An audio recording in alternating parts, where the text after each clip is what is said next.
I was scrubbing a toilet when the guest walked in. He started yelling in Italian, probably thinking I wouldn't understand, so I responded, in flawless Italian. His face went pale. 3 minutes later, he was demanding to see my resume. What happened next changed my entire life forever. Before we dive into this story, do me a favor, hit that like button right now. Trust me, you'll want to remember this one. And stick around until the end because the twist will blow your mind. My name is Natalie, and 3 years ago, I was invisible. You know that feeling when people look right through you? When you're just part of the furniture, part of the background noise of their important lives? That was me. Every single day at the Grandview Hotel in Chicago, I'd put on my gray uniform, tie my hair back, and become nobody. I cleaned rooms on the 16th floor, mostly business travelers, some tourists, occasionally someone famous I'd recognize from TV. None of them ever recognized me. Why would they? I was just the maid, the woman who made their beds, scrubbed their toilets, and made sure their towels were folded into perfect swans. I was 28 years old and I felt ancient. But here's what none of those guests knew. Here's what my managers didn't know. Here's what even most of my co-workers didn't know. Before I was scrubbing toilets for $12 an hour, I graduated with honors from the University of Illinois with a degree in international relations. I speak 5 languages fluently: English, Italian, French, Spanish, and Portuguese. I had dreams once, big dreams. I was going to work for the United Nations. I was going to change the world. Life had other plans. I got pregnant at 23. The father? Gone before I even started showing. My parents had passed away years earlier, and I had no safety net. I was halfway through graduate school, drowning in student loans, and suddenly I had a baby girl depending on me. Her name is Lily, and she's the reason I kept breathing when everything fell apart. She's also the reason I had to make impossible choices. I dropped out of grad school. I watched my dreams evaporate like steam off a hot shower. I took the first job that offered health insurance and enough money to keep a roof over our heads. That job was at the Grandview Hotel, and for 5 years I cleaned up after people who would never know my name, but I never stopped learning. After Lily fell asleep each night, I'd stay up reading, practicing my languages, keeping my skills sharp. I didn't know why.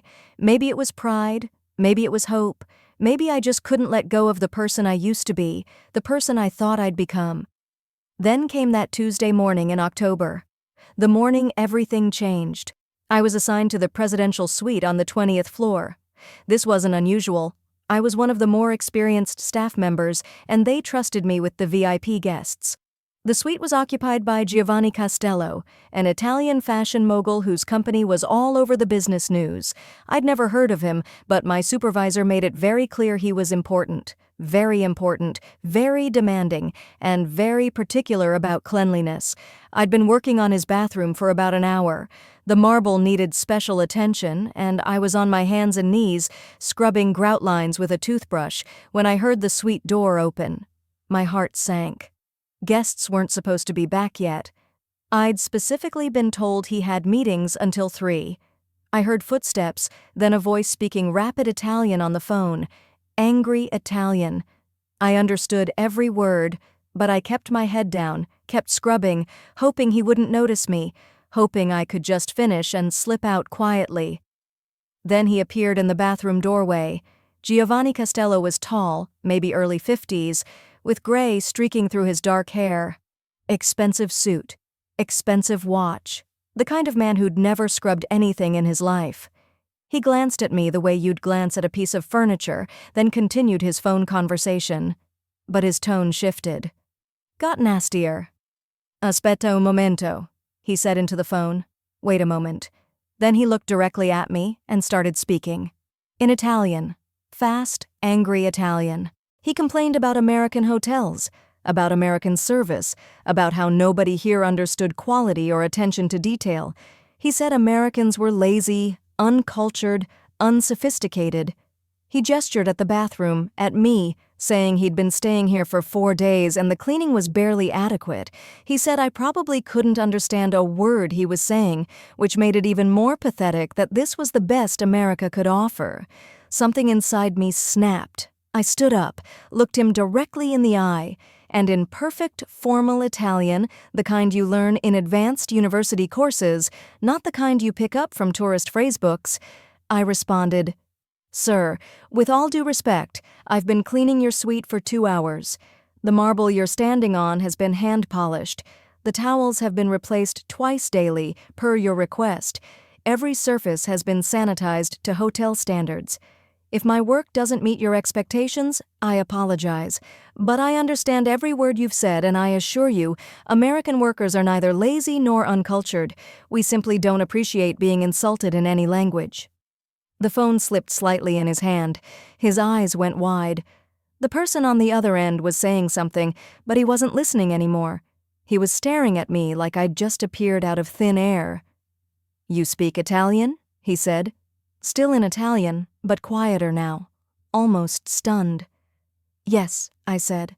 "I also speak French, Spanish, and Portuguese, and I have a degree in international relations from the University of Illinois, where I graduated with honors. I hope the rest of your stay is pleasant." I picked up my cleaning supplies and started to walk past him. My hands were shaking. I'd probably just gotten myself fired. You don't talk back to VIP guests. You definitely don't embarrass them. But I was so tired. Tired of being invisible. Tired of being disrespected. Tired of pretending I was less than I was. "Wait." His voice stopped me. He'd ended his phone call. "Please, wait. I apologize. That was inexcusable. I had no right to speak that way." I turned around. He actually looked embarrassed. Genuinely embarrassed. "Where did you learn to speak like that?" he asked. "Your Italian it's perfect. Better than perfect. You have the accent of someone educated in Florence." "I studied there for a semester," I said quietly, "during my undergraduate program, a long time ago." "And you're working as a—" He trailed off, looking at my uniform. "A maid," I finished for him. "Yes, life happens. Bills need to be paid. We do what we must." He was quiet for a long moment. Then he said, "May I ask you something? And please, you can say no. But would you be willing to send me your resume?" I actually laughed. I couldn't help it. Why? Because in my 40 years of business, I've learned that talent often hides in unexpected places. And I've just been very rudely reminded that I should never make assumptions about people based on their circumstances. I didn't believe him. Not really. Rich people say things all the time they don't mean. It makes them feel better about themselves. But I agreed anyway. What did I have to lose? That evening, after my shift ended and after I'd put Lily to bed, I updated my resume for the first time in 5 years. It felt strange, typing out my education, my language skills, my internship at the United Nations office in Geneva. That person felt like a ghost, someone I used to be, someone I'd buried under years of dirty towels and toilet brushes. I sent it to the email address he'd given me, then I forgot about it, or tried to. Rich people don't actually help housekeepers. That's not how the world works. 3 days later, I was changing bed sheets when my phone rang. Unknown number. I almost didn't answer. "Natalie, this is Giovanni Costello. We met earlier this week. I've reviewed your resume. Would you have time to meet me for coffee tomorrow? I have a proposition for you." My first thought was that this was some kind of scam, or worse, but something in his voice sounded genuine, professional, so I agreed to meet him at a cafe near the hotel, in public, in broad daylight. He was already there when I arrived, sitting at a corner table with a leather portfolio in front of him. He stood when he saw me, shook my hand like I was a colleague, not someone who'd scrubbed his toilet 3 days earlier. "Thank you for coming," he said. "Please, sit. Order whatever you'd like." I ordered coffee. My hands were shaking again. I had no idea what this was about. Giovanni opened his portfolio and pulled out my resume. It was covered in handwritten notes. "I've done my research," he said. "I've verified your education, your internships, your language certifications. Everything checks out, more than checks out. You're extraordinary. So I have to ask, why are you cleaning hotel rooms?" I told him everything. The pregnancy, the father who disappeared, the impossible choice between my dreams and my daughter, the student loans, the lack of opportunities for someone with a gap in their resume and a child to support, The way doors close when you're a single mother with no family and no connections. He listened without interrupting. When I finished, he was quiet for a moment. Then he said, "My company is expanding into the American market. We're opening our first U.S. headquarters in New York next year. I need someone who understands both Italian and American culture, someone with language skills, education, and real-world resilience, someone who knows what it means to fight for something." My heart was pounding so hard, I thought he could hear it. "I'd like to offer you a position as our cultural liaison and brand ambassador. You'd work with our team to establish our presence here, coordinate between our Italian offices and American operations, and help us understand this market. The starting salary is $95,000 annually, plus full benefits, including childcare assistance." I couldn't breathe. The number was so far beyond anything I'd imagined that it didn't feel real. I'd been making $26,000 a year at the hotel. "This is a joke," I whispered. "This has to be a joke." "It's not." He slid a business card across the table. "Call these references, research my company, take a week to think about it. But Natalie, I'm serious. I've built my business by recognizing potential others overlook. You have something rare, education, skills, and the kind of determination that only comes from surviving impossible situations. I'd be a fool not to try to hire you." I did call his references. I researched his company for hours. Everything was legitimate. Everything was real. And slowly, terrifyingly, I let myself believe it. 2 weeks later, I walked into my supervisor's office at the Grandview Hotel and gave my notice. She barely looked up from her computer. "Fine," she said. "We'll process your final paycheck." She never asked why I was leaving. She never said thank you for 5 years of work. I was just another maid leaving. Replaceable. Forgettable. My coworkers threw me a small party in the break room. They were genuinely happy for me. They'd become like family over the years, but I could see the doubt in some of their eyes. They thought I was making a mistake, thought I was being naive, that this opportunity couldn't possibly be real. I was terrified they were right. My first day at Costello Fashion's temporary Chicago office, I wore a suit I'd bought at a thrift store and shoes I'd owned since college. I felt like an imposter, like someone would realize I didn't belong and send me back to the 16th floor with a mop and bucket. But Giovanni treated me like a colleague from minute one, introduced me to his team, asked for my opinions, actually listened when I spoke. Within a month, my insights on American consumer behavior were shaping their marketing strategy. Within 3 months, I was leading focus groups. Within 6 months, their U.S. launch exceeded every projection, and Giovanni credited my work in front of the entire company. I wasn't invisible anymore. A year later, I was promoted to Director of International Relations. My salary increased to $140,000. Lily started at a private school with an incredible arts program. We moved into a 2-bedroom apartment with actual sunlight and a park nearby. I could buy groceries without checking my bank account first. I could breathe. But the moment that truly closed the circle came 2 years after that bathroom encounter. I was back in Chicago for a business meeting, and I needed a hotel room. Without thinking, I booked a suite at the Grandview. When I walked into the lobby wearing a designer dress and carrying a leather briefcase, nobody recognized me. Why would they? I looked like a completely different person. I felt like a completely different person, but I recognized them.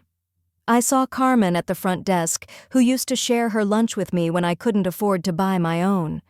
I saw Raphael, one of the maintenance workers who always treated housekeeping staff with respect, and I saw my old supervisor, the one who'd barely acknowledged my departure. I checked in under my own name. When Carmen saw it on the reservation, her eyes went wide. "Natalie? Oh my God, Natalie!" She came around the desk and hugged me tight.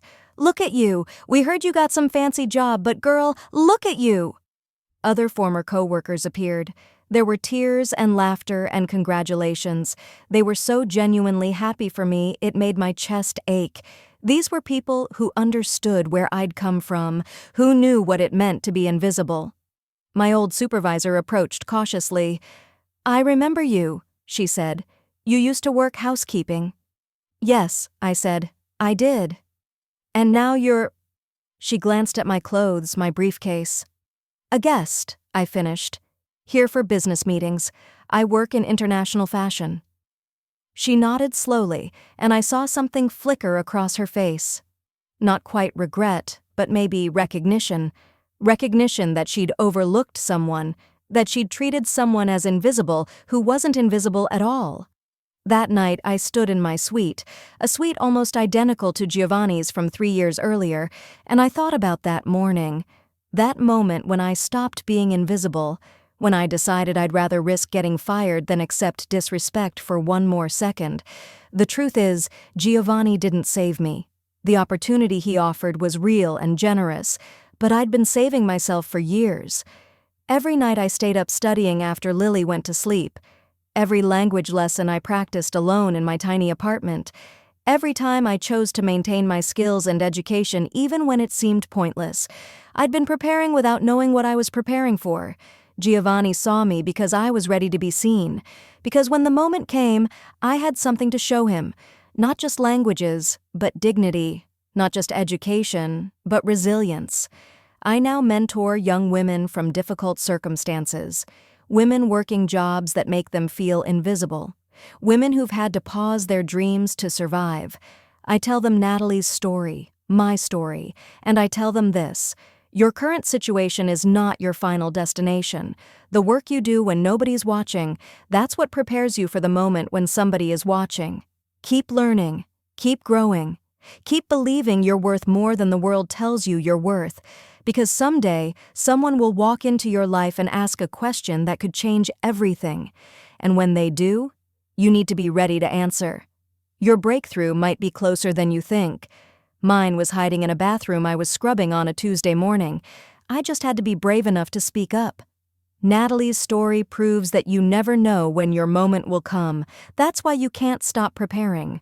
If this story inspired you, smash that like button and subscribe.